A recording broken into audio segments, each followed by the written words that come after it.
अगर आप चाहते हैं कि वीडियो में इसका एक ये वीडियो सबसे पहले आप तक पहुंचे तो प्लीज हमारे चैनल को सब्सक्राइब जरूर करें, साथ ही बेल आइकन को दबाना ना भूलें।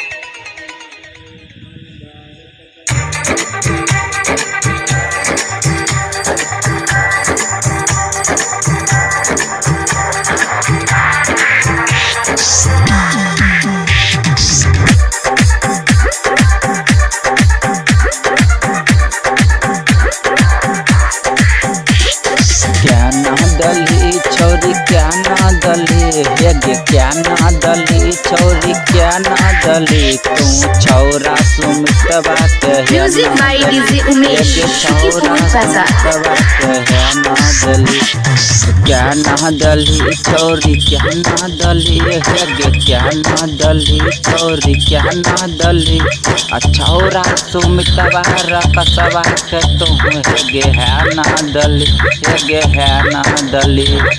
क्या ना लली छोरी क्या ना लली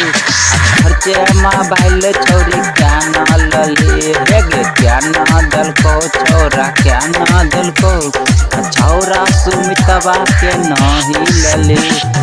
माल हेगे सुपर लागे गाँव में बेबा लगे माल लागे टपक है गाँव में बेबा लगे छौरा सुमितवा के नहीं दली हेगे छौरा सुमितवा के नहीं दली कहबो जे बाप के तोरा माई के हम गे कहबो जे बाप के तोरा माई के हम गे music by DJ Umesh Shukipur बाजार सुमित के ना डबी कहबो जे गाँव में सुमित के ना देंगे कहबो ते गाँव में हल्ला छौरा कैले कहोगे मोहल्ल में गाँव में हल्ला छौरा कहो मोहल्ल में सुमित कहता हूँ जल्दी जदा दे सुमित कहता हूँ जल्दी जदा दे गाँव में जे कहबो छोरी गाँव में जे कहबो बाप के कहबो जान गे बाप के कहबो बाप के कहबो मल गे बाप के कहबो